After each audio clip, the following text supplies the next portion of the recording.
Olá meus consagrados, tudo certo com vocês? Sejam todos muito bem-vindos a mais uma aula de design gráfico aqui pelo meu canal no YouTube.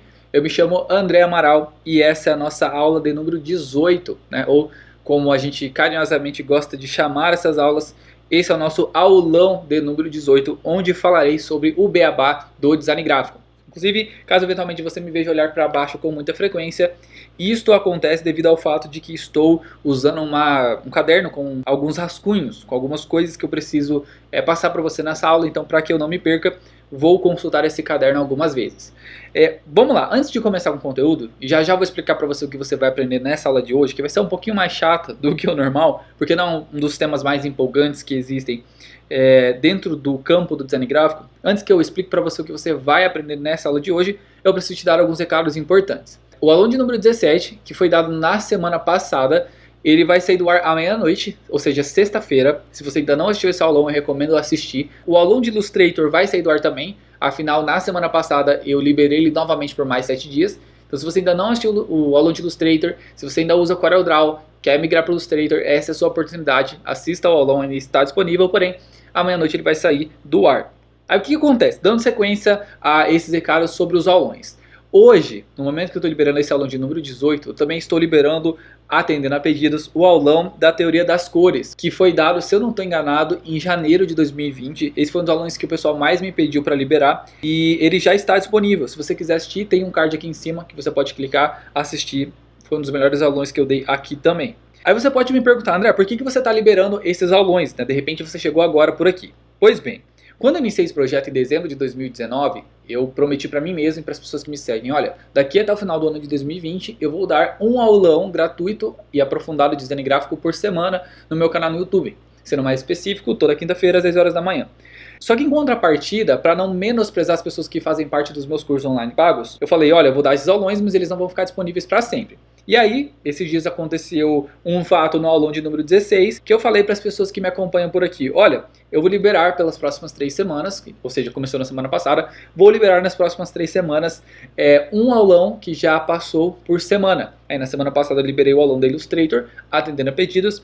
Hoje estou liberando o aulão da teoria das cores e na semana que vem eu ainda não decidi qual aulão eu vou liberar. Então se você que de repente perdeu algum aulão passado, você lembra dos temas, já comenta aqui embaixo qual tema, qual aulão que você quer que eu libere. E dependendo eu posso atender ao seu pedido.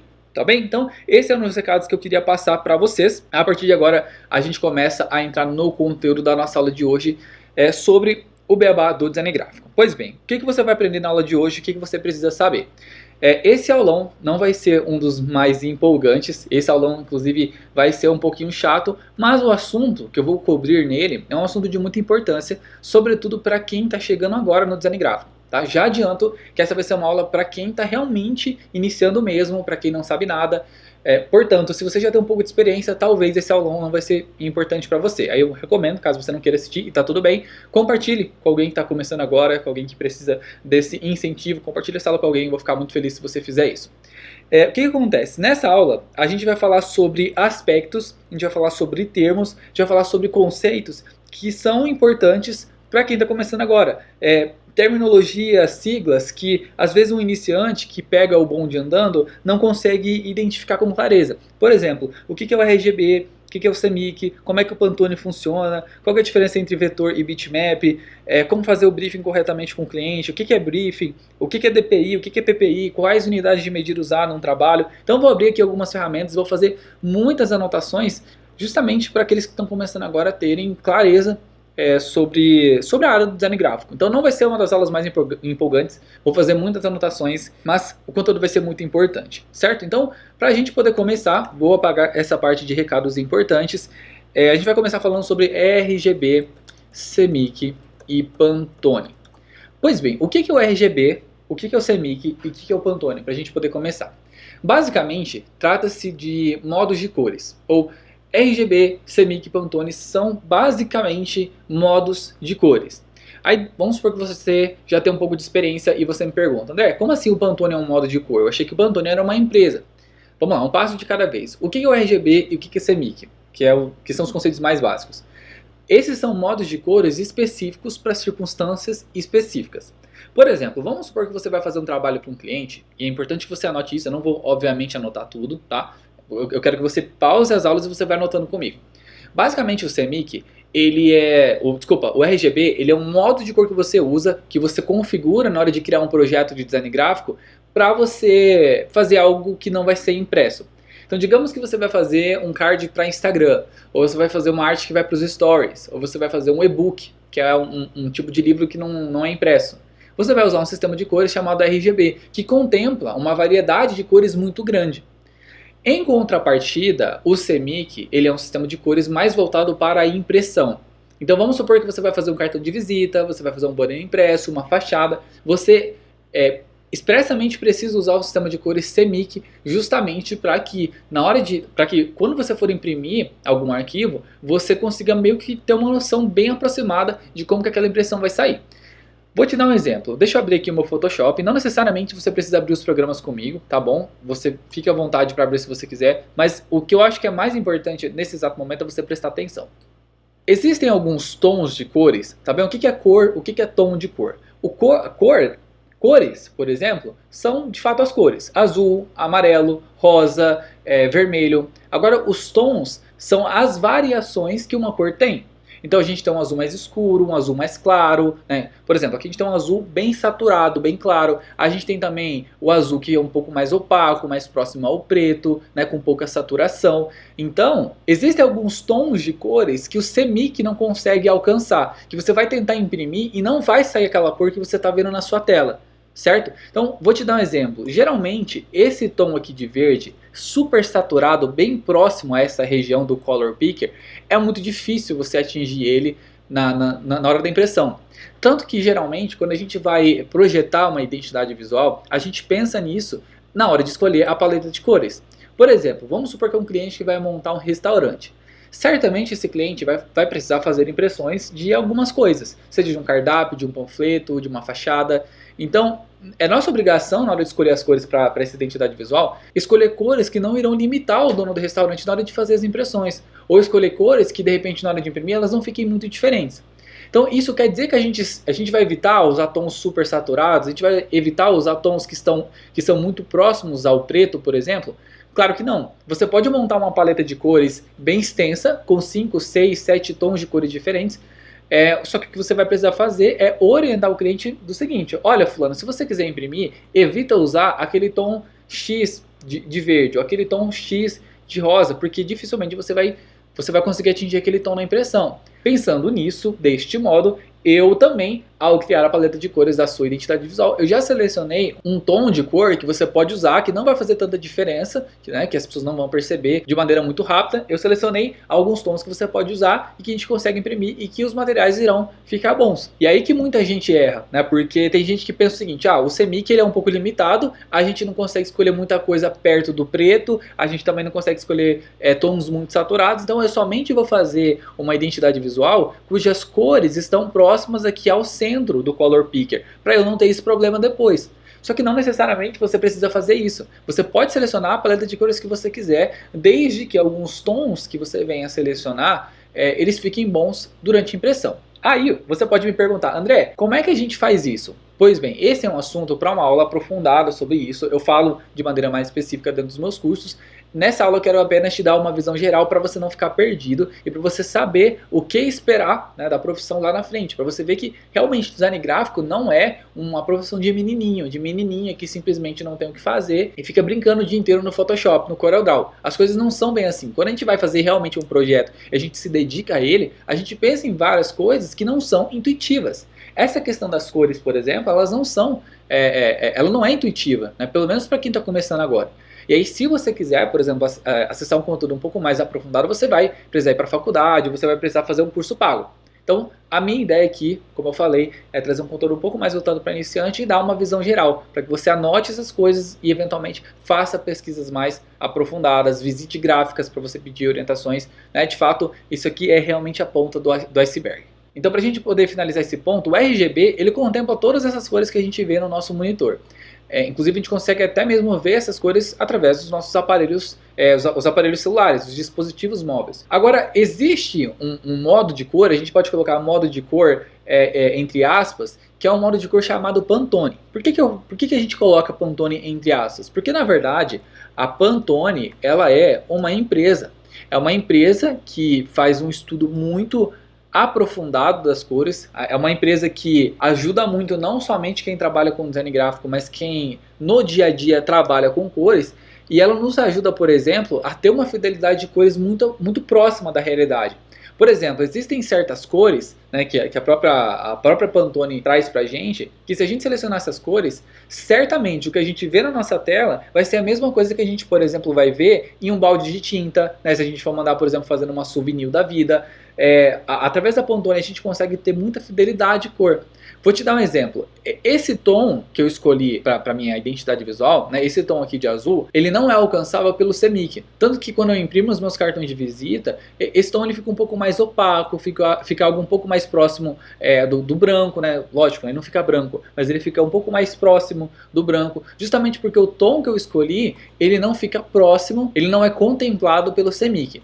No entanto, a Pantone, né, ela tem algumas ferramentas aqui dentro, depois você pode pesquisar de maneira mais aprofundada, que se você, por exemplo, pegar a referência Pantone e trazer para o Photoshop e trazer para o Illustrator, por exemplo, independente se você vai fazer uma impressão de um arquivo ou se você vai simplesmente usar essas cores nas redes sociais, você vai ter fidelidade de cores. Então você não precisa meio que se preocupar se o tom de cor que você escolheu vai ficar bom na impressão. Justamente porque a Pantone ela é responsável por fazer isso pra gente. Então eles estudam as cores, eles vão fazendo testes em cima de testes e eles montam algo chamado de cartela Pantone, que a gente pode comprar, por exemplo, e a gente vai ter ali uma referência física na nossa mão de como as cores se comportam no mundo real. Porque, por exemplo, se eu tentar imprimir esse tom aqui de azul ou esse tom de vermelho, dificilmente eu vou conseguir, porque é um tom muito saturado. Mas o que eu posso fazer? Eu posso dar um Ctrl C, vir aqui na Pantone, deixa eu ver se eu consigo encontrar a ferramenta.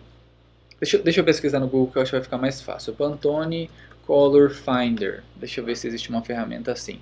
Eu posso, por exemplo, pegar um tom, trazer para o Pantone e o próprio Pantone, ou a própria Pantone, não sei se é uma empresa, ou se é, enfim, não sei se eu posso falar no masculino ou no feminino, a própria Pantone vai me dar uma sugestão aproximada do tom que eu estou querendo imprimir. Então deixa eu vir aqui em conversor. Essa cor que eu estou querendo imprimir é 45, 154, 186. Então, 45, 154, 186. Procurar. E aqui embaixo, a Pantone ela vai me dar algumas sugestões que, se eu escolher essas cores, certamente o que eu estou vendo na minha tela, eu vou conseguir ver também numa impressão, né? Claro que se eu for imprimir numa gráfica responsável, que as cores estão bem calibradas, né? Existe um combo de combinações. O seu monitor ele precisa estar calibrado, a gráfica onde você vai imprimir precisa ser uma gráfica responsável, que não vai imprimir as coisas de qualquer jeito. Então, caso você queira, por exemplo, pegar uma cor que ela é muito saturada, por exemplo, você pode trazer ela para o Pantone, ela vai trazer cores que são próximas, dificilmente você vai achar uma cor que é muito igual.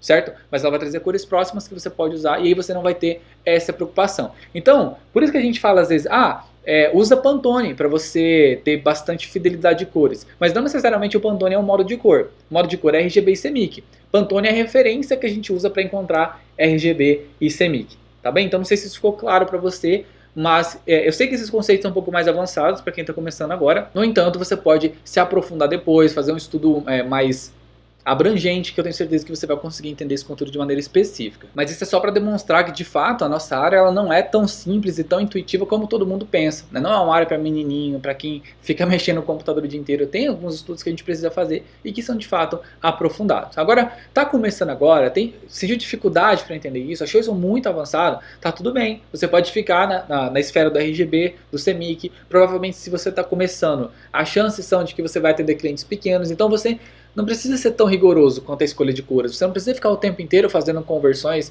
utilizando o Pantone. Isso mais é para quando você realmente precisa ter muita fidelidade de cores. Ou para quando, por exemplo, você vai fazer uma identidade visual para uma multinacional, né, que precisa que a mesma cor seja seguida no país inteiro. Aí beleza, né? Você pode fazer um estudo mais aprofundado.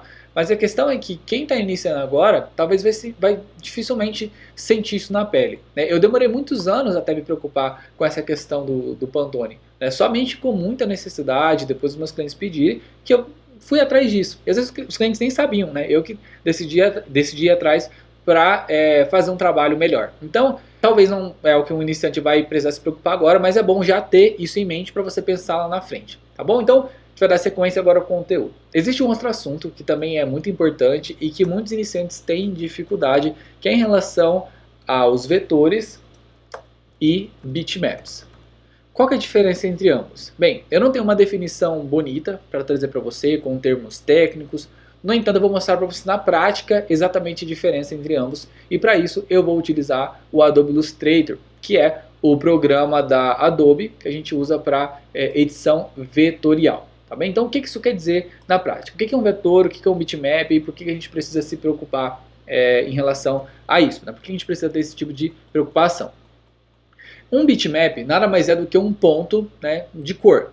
Por exemplo, quando você abre uma foto, ou melhor, quando você tira uma foto, você abre ela no Photoshop e você dá um zoom gigantesco, a partir de um determinado ponto você vai começar a perceber que uma imagem ela é formada por milhões e milhões de pontos. Um é preto, outro é rosa, outro é amarelo, outro é azul. E aquilo, né, quando a gente enxerga de longe, acaba formando uma imagem na nossa cabeça, certo? Quando a gente usa um programa de edição vetorial, como Illustrator ou como CorelDRAW, por exemplo, a gente não consegue perceber isso de maneira muito nítida. Vou te dar um exemplo. Vamos supor que eu vou pegar aqui e vou fazer uma elipse. Eu vou selecionar essa cor. É só um exemplo para a gente poder ilustrar a aula. Esse círculo, ou essa esfera, essa elipse, ela é formada a partir de um tom de azul, correto? Esse tom de azul, para ser um pouco mais específico. Só que quando a gente começa a dar um zoom, e se a gente for dar um zoom infinito, a gente não vai perceber diferença nenhuma. Por quê? Porque a gente está usando um software de edição vetorial. André, eu não estou entendendo nada, o que isso quer dizer na prática? Pois bem, eu vou te dar o mesmo exemplo agora usando o Photoshop. Vamos supor que eu vou pegar um círculo, vou criar a partir da elipse tool do Photoshop. Se eu começar a dar um zoom infinito, você vai perceber que alguns quadradinhos vão começar a aparecer. E esses quadradinhos são chamados de bitmap. Esses são os famosos bitmaps, são pontos que nos ajudam a formar uma imagem. Só que o Photoshop, ele é específico para isso, para você trabalhar com bitmaps, para você trabalhar com fotos. Tanto que o Photoshop, ele se chama Photoshop, né? Se você sabe um mínimo de inglês, você sabe que isso tem uma relação direta com a fotografia. Já o Illustrator, né, nele a gente não tem essa questão dos pixels. A gente pode dar zoom infinito, ou a gente pode pegar um arquivo e aumentar ele pra caramba, que a gente não vai sentir perda de qualidade, certo? Vou te dar um exemplo. Deixa eu abrir aqui um arquivo de logotipo. Deixa eu não salvar. Eu vou te mostrar agora um exemplo na prática. Não precisa ser um logotipo, pode ser ícones. Esse aqui é o meu arquivo de ícones. Eu vou exportar esse arquivo. Exportar como download, usar artboard 1. Vou clicar em exportar. Ok. Vou pegar essa minha imagem, tá bem? A gente tem um PNG, que é uma imagem. Vou pegar ela e vou inserir no Photoshop. A qualidade está ok, certo? A gente consegue perceber, dá para perceber que essa imagem representa aspas. Só que quando a gente começa a dar zoom, olha o que acontece. A gente começa a ver que tudo começa a ficar pixelado. Justamente porque trata-se de uma imagem, trata-se de uma imensidade, de uma quantidade absurda de pontos, né, de pixels. Né? A gente pode chamar isso de bitmap ou a gente pode chamar isso de pixel. No entanto, olha o que acontece no Illustrator. A gente vai dar um zoom e a gente não vai sentir perda de qualidade. Então isso é um vetor, isso aqui a gente pode chamar de vetor, muito bem. Isso aqui é uma imagem, isso aqui é um bitmap. Um quadrado formado a partir de pontos de cor. Então por isso que quando a gente fala, olha, você vai criar um logotipo, crie no Illustrator, porque o Illustrator é um programa de edição vetorial. Justamente para que a gente não tenha essa perda de qualidade. A gente pode dar um zoom infinito, a gente nunca vai perder qualidade. Justamente porque os vetores eles são formados a partir de caminhos, eles não são formados por pixels. E o que acontece? Vamos supor que você chegou agora nessa aula, você pensa, caramba, que assunto complicado. Fica tranquilo, o importante é você ter tudo isso em mente, porque à medida que você vai vendo mais aulas, certos conteúdos eles vão fazendo mais sentido para você. Eu não sei se você já teve essa experiência na escola, mas, por exemplo, tinha assuntos que às vezes os professores comentavam com a gente que a gente meio que não dava bola, ou a gente não entendia direito. Mas que às vezes no ano seguinte, ou um certo tempo depois, aquilo começava a fazer sentido de uma maneira diferente, através de um exemplo prático do seu dia a dia. E o mesmo acontece com relação ao aprendizado de design gráfico. Talvez certas coisas não vão fazer muito sentido para você, mas à medida que o tempo for passando, você vai conseguir entender elas com mais clareza. Disso eu garanto para você. Vou dar continuidade. Aí a gente tem essa questão dos pixels e dos bitmaps. Por isso que a gente usa o Illustrator, que é um software de edição vetorial. Por isso que a gente usa ele para criar logotipos, para trabalhar com, por exemplo, criação de cartões de visita, para que a gente justamente não perca essa qualidade na hora de dar zoom, para que a gente consiga escalar os nossos arquivos, né, as nossas imagens, o máximo que a gente puder. Então, só para a gente poder finalizar esse ponto, caso você nunca tenha ouvido falar sobre o Illustrator, ele é o programa da Adobe, que é equivalente ao CorelDRAW, tá? Ele é um programa de edição vetorial e depois você pode pesquisar mais sobre ele se você tiver interesse. A gente vai dar sequência agora no conteúdo da aula. Algo que está intimamente ligado com a questão dos vetores e dos bitmaps é a questão das unidades de medidas, né? E como é que a gente faz para criar um arquivo. Pois bem, o que você precisa saber sobre DPIs, sobre o PPIs, o que isso quer dizer na prática? Eu vou até escrever aqui para você ver. DPI e a gente tem PPI. E como é uma sigla em inglês, eu vou até escrever para ficar um pouco mais fácil. DPI significa Dots per Image e PPI significa pixels per inch. Eu falei image, gente, eu tô ficando doido. É inch, né, de polegada, que é uma unidade de medida muito comum, né, para quem fala inglês, sobretudo para quem mora nos Estados Unidos. Aqui no Brasil, né, tem gente que vai falar PPI, tem gente que vai falar DPI, e não necessariamente trata-se do mesmo assunto, porque é que nem você falar, não, 500 metros e 500 quilômetros. São unidades de medida diferentes que representam grandezas diferentes. Então você não pode falar, não, é PPI ou DPI? Ah, tanto faz. Não, isso não existe. Ou é DPI ou é PPI. E quando você pega, por exemplo, o Photoshop e vai criar um arquivo, eu vou fechar isso aqui, vou dar um Command N para criar um arquivo novo. Ele mostra aqui pra gente PPI, ou seja, Pixels per Inch. Eu acho que no Illustrator vai estar a sigla, mas no Photoshop está escrito Pixels per Inch. E aí, o que a gente normalmente usa como padrão, tá? Anota se você está anotando, é o seguinte. 72 para a gente criar arquivos que vão ser visualizados na web, ou por exemplo, para uma imagem que você vai exportar para um site, para um logo que você vai exportar para um favicon, por exemplo, qualquer coisa que vai para um site e que o tamanho precisa ser comprimido, você vai usar 72 pixels por polegada. A gente usa 150 para, por exemplo, postar nas redes sociais, para fazer uma thumbnail para o YouTube, para postar um post no Instagram e assim sucessivamente, e a gente usa 300 para impressão. Então qualquer coisa que venha a ser impressa, você precisa colocar 300 pixels por polegada para que você tenha uma boa qualidade de impressão. Agora, como é que isso na prática influencia a gente? Para ser bem sincero com você, não vou nem me prolongar muito nesse ponto. Não tem muita diferença prática. O que isso quer dizer é realmente o que a palavra, o que o termo significa para a gente. São 300 pixels por polegada. Só que como uma polegada ela é tão pequenininha, e às vezes a gente está vendo uma imagem a partir de um zoom distante, se a imagem tem 300 pixels por polegada ou 72, muitas vezes a gente não vai sentir diferença. Então isso é mais para... Esses são meio que axiomas que a gente segue sem questionar muita coisa. Então vai criar algo para a web, você pode usar 150, por exemplo, eu dificilmente uso 72, porque o arquivo ele não fica muito maior quando eu uso 150 pixels por polegada, né? Vamos supor que eu vou fazer um post para mídia social, eu vou usar 1200 por 1200. Ah, eu vou criar com 72 ou com 150. Vou ser sincero com você, na prática, pra gente, muda pouca coisa. E ainda, na hora de exportar esse arquivo, na hora de postar nas redes sociais, também vai mudar menos coisa ainda. Então, já cria logo com 150. Tem gente que você vai ver que vai falar 72, não tem problema, não está errado. Mas eu, André Amaral, gosto de criar em 150, qualquer coisa que não será impressa, e aquilo que vai ser impresso, eu coloco 300 pixels por polegada. É importante você levar isso em consideração na hora de você criar os seus arquivos.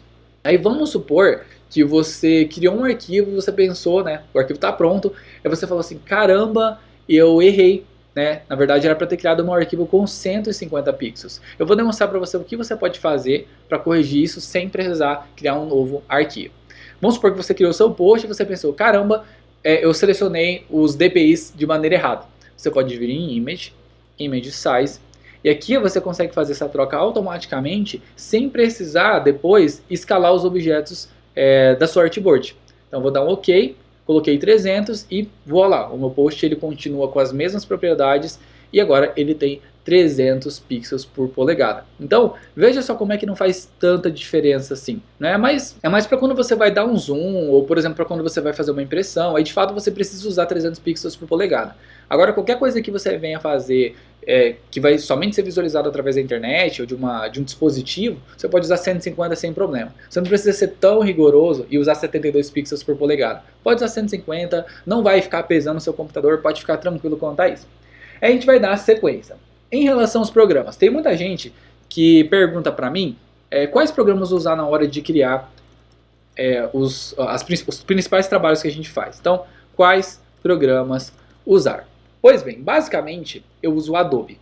Existem outras empresas que fornecem programas para a gente trabalhar com design gráfico, mas eu gosto da Adobe. Eu uso ou Photoshop ou Illustrator. E aí você pode perguntar para mim, André, mas e o InDesign? Eu não sei se você já ouviu falar sobre o InDesign.